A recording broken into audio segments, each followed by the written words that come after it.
afternoon, viewers. I am your host, Saifur Rahman. I warmly welcome you to our regular show, The Other Way Round, hosted on our platform, Design in Bangladesh. As always, we dive into the creative industry, featuring guests from around the world to share their experience and insights. Today, we are thrilled to have Miss Waridi Schrobsdorff with us. She is the project designer, founder, CEO of Fashion Africa 254 for Africa at Vogue, Germany. So you have a lot of experiences. So we want to hear from you. Welcome to our show. It's nice to have you in our show. Thank you very much for inviting me to your show. And I love the title, The Other Way Round. And that's actually how I work, the other way around.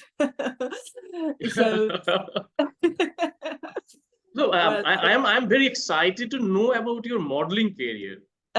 So basically, I started my modeling career in London, and from London to New York. I was in London for 3 years, in New York for 4 years, and of course working with designers like Oscar de la Renta, Sandra Rhodes, Giuliano, and through this journey, actually, as a model, that I was more fascinated based mostly with the textile, with the material, with the fabric.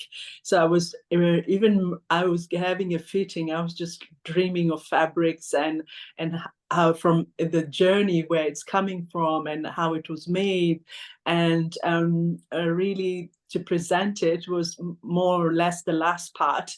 But my passion has always been the material, the fabric, the texture, the details in there. So through this journey as a model, basically giving me experience, to be backstage with photographers, with the makers, and how everything happens. And coming to Germany, also working here as a model, I started connecting with the fashion school, being interested with the young designers and how really they start their work as a designer, and why.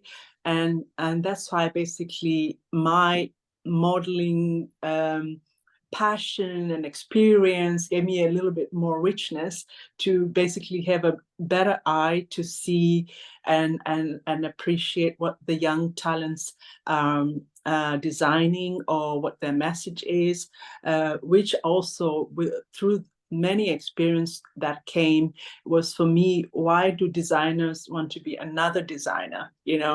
There's so many designers, and if there would be a designer, what difference are they going to make? And in the industry, and to really understand that journey is it's not just about being famous and rich. There's a lot more in what you take, whatever it is, whether it's design, creativity, and it's a very, very difficult journey, especially for creative people. Exactly. So, it is, as always, and everywhere in the world. Yeah. It doesn't matter whether it's here in Germany or Africa or India.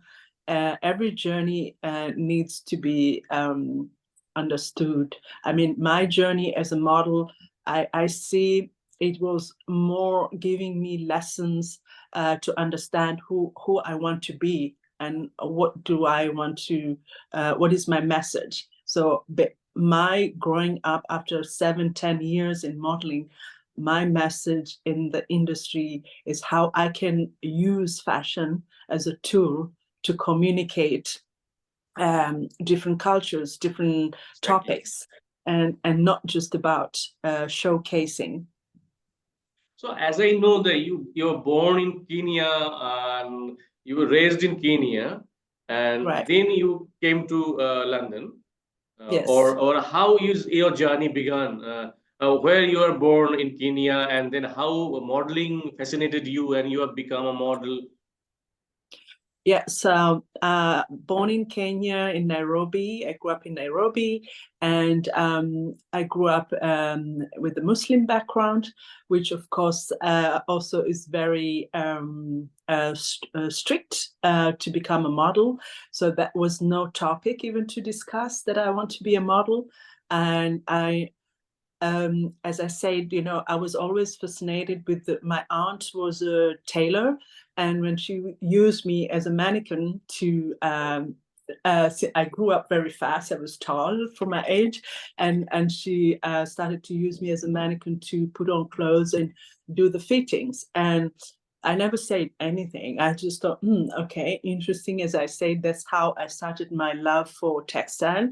And going back, actually, as you know, in Kenya, our textile we have during that time was only from India, and that we had more Indian traders on textile, and so I knew all those luxury embroidery materials then. So that's also how our connection with Indian community are, and connecting to the fabrics of from India. I mean, I love saris. I wish I could wear them. Actually, I own one. I own do you many. have any connection with India?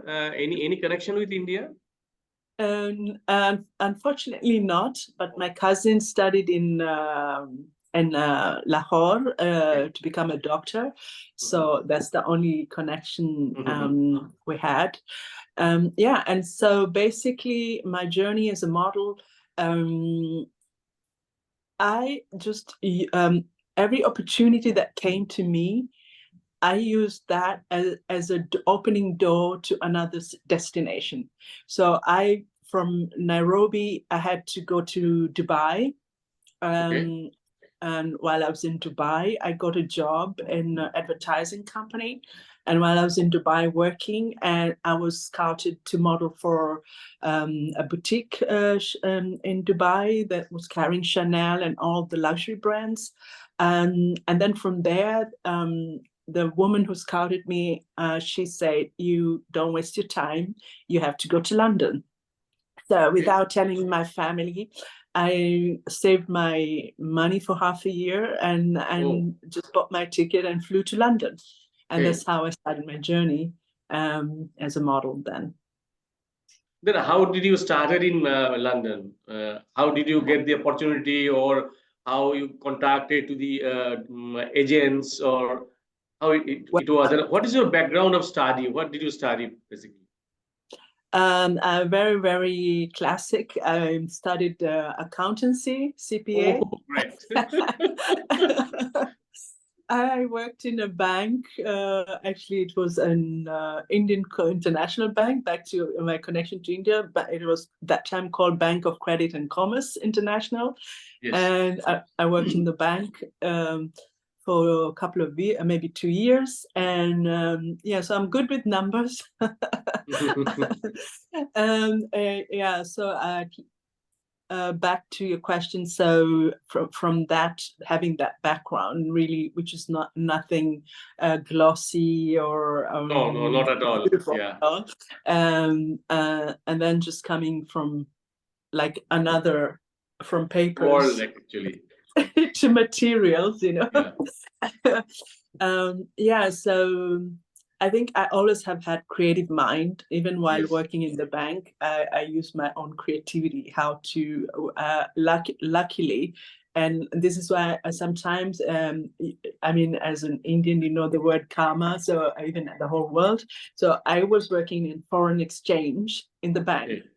So and if I didn't think then, but if I think now, I was already going into that foreign journey, you know. Right. So I was working in foreign exchange, and I went to Dubai, and then got to work with an international advertising company. So this is, for me, this is how I saw my path was being opening to go to from one destination to another. So when you work with something, it's just like, it was not a plan. It was like, when the opportunity came, I worked with it, and another opportunity opened. So when of course, by this woman who scouted me, when I decided to go to London, Yes. I got a modeling school. And with this modeling school, they offered you to have a 2 weeks training for makeup and walking, photography, posing, and then also that give you, after you have your photo shoot, you have some pictures in your portfolio to go then start to approach agency. And also what I also basically teach, I always say 75% is your uniqueness and 20% is being professional, and 5% is luck. And I had luck, and during that time, it didn't take me long. After these 2 weeks, just within 3 days, I got 3 agencies signing me up, and at that time, I didn't know how lucky I am that I have 3 agencies. Normally, I know even from now to have an agency is like a big deal. It's not that easy. Exactly. And at that time, it was even more difficult. So I just decided on one of the agencies, and that's how I started, and just immediately started getting jobs and having my success in the career. So you worked or you catwalked in the fashion weeks like London Fashion Week and New York Fashion Week. Yes. And which is your experience? Can you share with us when you worked first in the show in a fashion week like Oscar de la Renta or any actually renowned my first fashion show that I worked was a all-time designer, Zandra Rhodes, like the level of Zandra Rhodes, and I was working with really big top designers. I mean, Naomi just started then. She was still in her school uniform. and actually, I think the other thing is I believed in myself, and I also have been naive in a positive way. So I really didn't see that I was working with these big time models, Jerry Hall and who name.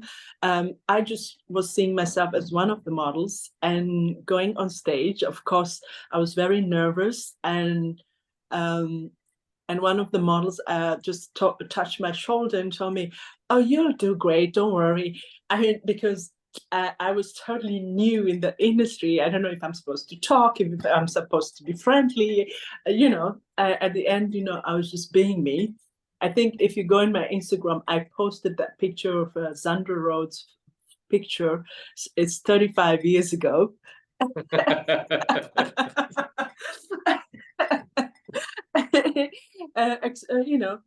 Thinking and appreciating my journey starting as a model, what made me today as a role model, actually. Yes. Yeah.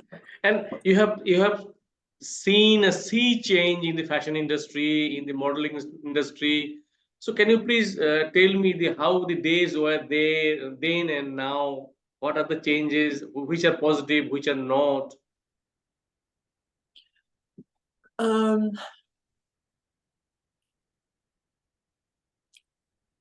I think at that in my beginning time, it was very models were I mean, we were a few unique, even as colored models, and now I think what has changed a lot is models before were basically the ones who walked, the ones who did advertising, the ones who did photo shoots and did all those jobs. And now you have influencers, you have actors doing the jobs that models were doing. So it's much more competitive, it's much more harder,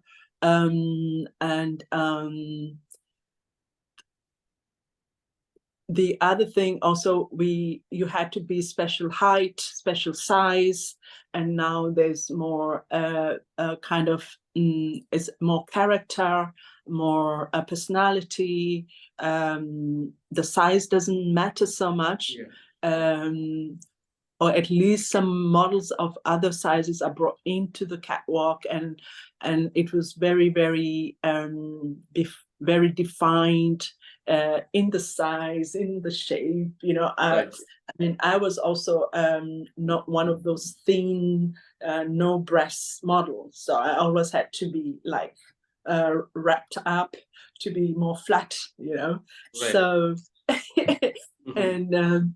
It was different challenge and different beauty with that time, and now it's much more like a marathon. So do you find any exploitation in the modeling industry? Was there, or is it still there?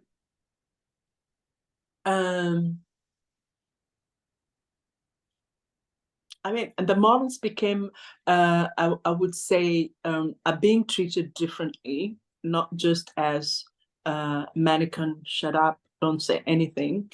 So the thing is, I wouldn't go there about exploitation. I think every human being has a right to understand if they're being exploited, they have to stop it, and not just do it because I have to do it for designer XYZ.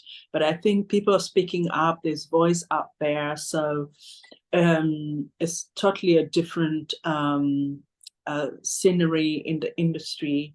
I think everybody is in every level is how can I put it in the right phrase, for respect, for being valued, and pride.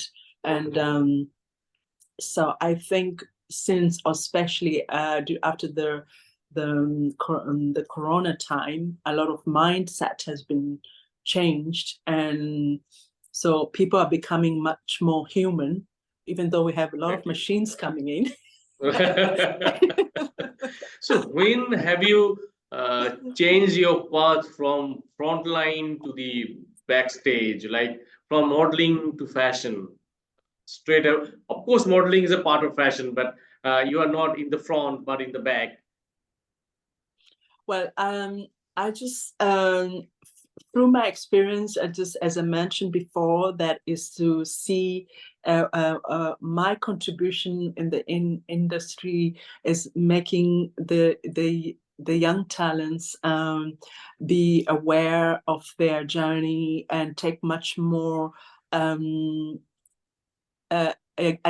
them the gift to use their own gift in an earlier age, and not waiting to go through experiences. So the experience I have is a gift to show them you can have this experience now and use it at this moment, and not of course we all can fall down, or we all can have failures. It's part of learning.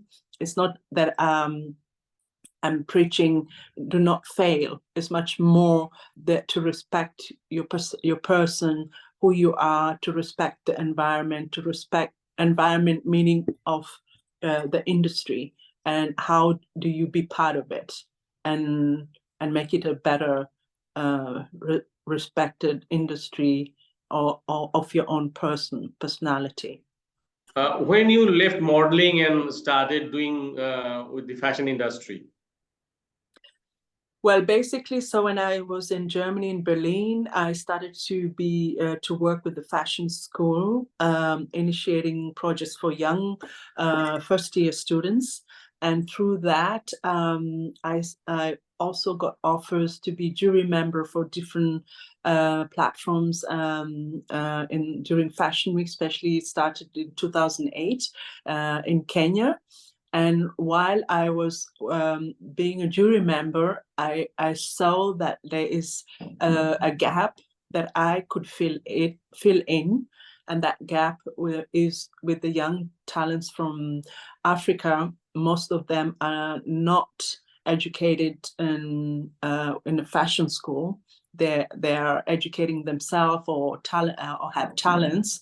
So there is gap of understanding the beginning of your collection to the ending of your collection, to your pricing, to your DNA, and even your text, your material, your quality, your values. And I started then to see that through my experience, this is what I can work with and contribute to enrich the talents that are based in Africa, and also through that how I can they can also understand to be in the level of work, not to understand, but to see that it's to go, if you want to go anywhere, how you have to prepare yourself to be on an international level. Does not necessarily mean that you have to go internationally to sell your stuff, because I believe that if you are international locally, that it is also it works, it gives you much more exposure, and people respect your work or your collection, and to also be even proud to wear a product from your locally, from, let's say, the consumers locally. Exactly. So when you moved to Berlin from London? When? Yeah, you moved from London to Berlin? No, from New York to Berlin in 1993. It's long ago. So yes. And when you have started Africa 254? Yeah. Fashion Okay, Africa 254. I founded it in 2013. Okay, and before that, did you do the Tindo? Tindo is under Fashion Africa 254. So when I started to do Fashion Africa 254, which is the idea of the gap I was saying, is also more about curating the designers and doing mentorship and consulting with the African designers. So did curated like 10 designers every year, and then mentored them for a year, and then after that gave them the visibility to be in the European market, could be in the Fashion Week, or could be in the retail stores, online or offline. And during this time, being also African in Germany, or in the world, I experienced, when you talk about Africa, people were only looking at the negative side of Africa, and I was having this so much richness experience with the talents and the brightness and the vibrancy. Innovation and creativity, they're very good. Yeah. And then I decided to do the photography book, Tindo, to basically publish and showcase this vibrancy and that is in Africa, and the young people who are really ready to work, because Africa is not about charity. That it was about this young people who are basically taking over. And that's when the idea of the Tindo book came up. So it's more a photography book, and I worked with a famous Italian photographer, Daniele Damanghi, and he had done a book in 2011 called Gentlemen of Bagongo, which he highly got recognized from this photography book, which and I loved his work on the artistic way, movement. So Tindo book is not like a fashion book, it's really very strongly catching the movement and the vibrancy that is in Africa. Simultaneously, you're also doing German Vogue for the African designers. So what is your role in Vogue Germany? Basically, with Vogue, came in 2019 after all of course, like back to saying about to young people, designers, all the experience I've had, and with also working with the African designers and giving the platform into the German market, I got a recognition of my work, of what I'm doing, what I'm trying to voice, and that's when I got an offer if I would like to contribute the topics of African fashion in the Vogue Germany. So I'm a contributor in that sense. So only bringing in topics that I think could fit in that moment, or and which would be interesting to be in the Vogue Germany. So how many countries of Africa you are working with, the designers? Basically through the years now, especially also after I founded Fashion Africa 254, I've worked with hundreds of designers, but at least I can be proud to say from many of the designers I've worked with that 45 really have their name in the industry and I really like shooting into and in their business and making it, and so I'm really, really proud of them. Yeah, This is a great achievement for. thank you. And your mentorship is continuing, and it is very really inspiring that you are doing that for the African designers. And I know so far I know that they are very creative, and actually geographically Africa is very rich, and the vibrant colors, and the people are very innovative. And I know that a few of the designers who are very good at the international level. So now, if I come to the point of Bangladesh, do you have any idea of our country or our fashion industry? Do you have any idea? Not so much. I mean, I think Bangladesh is as young as Africa, and working with the young designers there. What is beautiful with our countries is like the young. When I say young, doesn't mean because of age, but of the term of growing in this industry, to understand that they can be designers, they can contribute in their own local industry to be the Karl Lagerfeld or the Chanel of Bangladesh. Now I'm just using big names. Is the beauty of this rawness and youthfulness, that there is so much chance to really overtake and shine the industry. We in our areas, it's just like, okay, it's that's why we as Bangladesh or India or Africa are attracting the Europeans or the other side of the world, because they need freshness, they need this rawness and youthful. We have soul, and we have to understand, and this is what I do also with the African designers, that to really work with that soul, because in the European world the soul is missing, and that's why their eyes is opening up and they love it.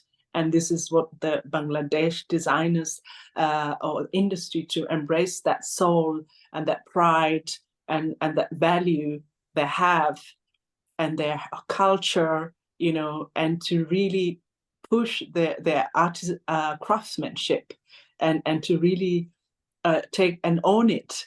And we allow others to own, and then we fight about it. It's important to own it, to understand how we own it and be proud. And when people want to come and also take part of it, that they ask permission and not just take it, By any chance, is there any opportunity to our designers if they can approach you for mentorship? Sure. I'm actually open since this year or last year, I have been open with other, with also South America and I actually also Arabia and India. I was approached. I met an Indian guy here and was asking me to, and basically it didn't reach the point where I wanted to, but I'm very, very open, and I think it's very refreshing. Already when I tried to check what is Bangladesh fashion, I was already having ideas. It was like, you know, like a designer when I'm just like holding a fabric and already it's just like that magic design is appearing. Yes, I would love to. So how far is the opportunity to collaborate with the global South and global North designers? I think there's a lot of open channels at the moment. So it's not far. It's just it's about the idea of the project. So what I also have made with this, when you mentioned me as a project designer, so what the richness of having to design a project, that this project basically is taking a 360 degrees point, that it becomes very wholeful, and that it can really, if you pitch it to Milan, they love it. You know, if you pitch it to Germany, they love it. And this is where one of my uniqueness is how to design that project according to the global platform that could be Germany or Italy, as I do also have connection with Milan. And this is what I really love to do, that it can bring in a story, can bring in a message, can bring in collaboration and synergies that can give a much more eye-to-eye level between the two brands. So as we are talking to you from our platform, Design in Bangladesh, it is created by our very young and talented fashion designer, Ruqayya Ahmed Purna. So from her behalf, I just request that in future, Design in Bangladesh can collaborate with you, with the fashion designers in Bangladesh and also designers in the other country. I would love that. I would love to do that. Yes. And when have you come across this term, the design in Bangladesh? Because all over the world, we are known or familiar as the made in Bangladesh. We are the producer country. We produce different levels, different fashion levels or the brands. So now we are trying to do design in Bangladesh, and Purna's design was produced in Europe. So these are the breakthroughs, I think, very initial breakthroughs. So how do you define this, or when you have come across these terms, what makes you think differently? I mean, I know Bangladesh is one of the top producers of all the for fashion industry productions site-wise, but I haven't really. I try to be more on the creative side, and because I'm always, I wouldn't say afraid, but a bit skeptic to go politically in the journeys on that side, because yeah, I can admit I'm very vague about the design Bangladesh. Yeah. Okay. And now in global fashion, changes are very vivid. You are seeing that advocacy about the slow fashion are coming up, and in the long run, sustainability is very talked about thing. Also, the recycling, upcycling, and all that. The fast fashion is there. So, where we will go actually in future, and what is the future of fashion industry of? As I mentioned before, people are becoming more conscious, and a lot of fears of climate change. So I think, as I mentioned to you before, Africa or India, we've always been sustainable, and the outer world had forced us to be more like mass production. So I think it's just about how to reverse that and really make rules for yourself, even in the production industry, that it can be respected. If you come to produce in Bangladesh, we only produce certain amount and not that amount.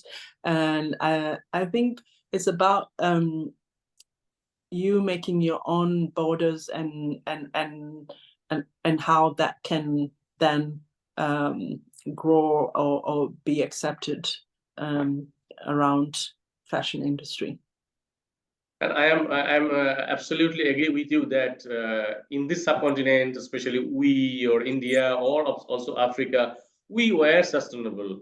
We had recycling, we had upcycling, and you correctly said that that the Western world make us or compelled us to do the productions and go to the fast fashion.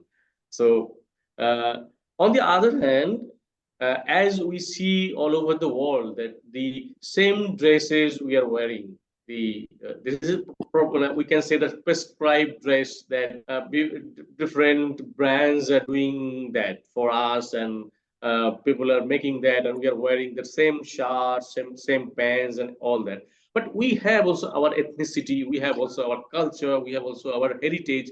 So how can we differentiate us from there? Using our tradition, using our culture and ethnicity in fashion, if we say. Yeah, I think the most important thing now in fashion is quality. So, and I think to look with your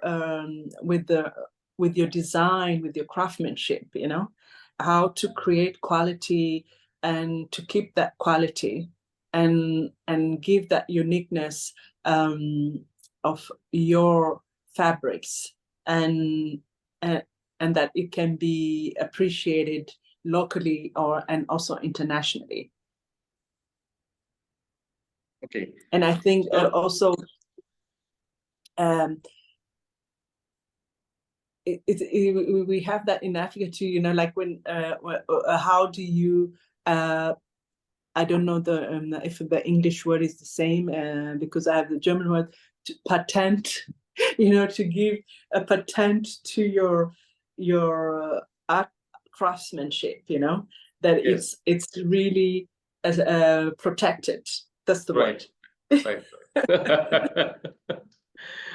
I think in the long run design we'll be. Bangladesh should protect its heritage, its art, craftsmanship, its people, and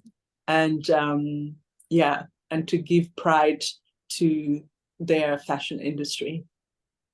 So you have two simultaneous role, which one was modeling and now in the fashion industry. So I'll request you to guide our incumbent models and designers separately, or give your suggestions so that they can be a global statesman of Bangladesh in maybe in modeling, maybe in fashion designing.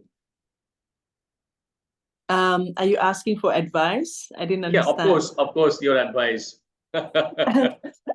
But this is what I said before, that it's so important to understand this 75%, your uniqueness. Are you unique? And if you are, what is that? What is your uniqueness? First, understand that, find that out. And once you are clear with that, then groom your professionalism, the 20%, to understand, what does it mean to be a designer? What does it mean to be a model? And if you want to be a model, like it's not just about beauty, you know. It's also what is your message and what do you want to change for or to give Bangladesh a value, you know, as a country. And then the 5%, which was the luck, you know, when you have that 95%, the luck sometimes is not just like there. You have to have your eyes open. For me, what I always say, when the door is a little bit open, I don't wait for somebody to open. I open it and look what's there. You know? And if the door is closed, I knock it. and if there's a we didn't invite you, I'm like, I know, but I want to know. I want to introduce myself. So Exactly. Just preparation with that 95%, you can't, there will always be a way. Thank you very much, and lovely talking to you. Because we are just discussing about different things about the fashion designing and model of international arena, and hope you have liked this, like our conversation. And in some days we'll talk about this industry later in some day, hopefully. And you are always welcome to our Bangladesh, and come and explore what is here, what is our heritage and everything. Thank you very much for joining us. Thank you. Thank you so much for inviting me. I enjoyed very much and look forward to coming to Bangladesh, and all the designers can contact me if they want to have mentorship. Thank you for your generous approach. Thank you so much. Thank you. Bye-bye. Bye. Bye.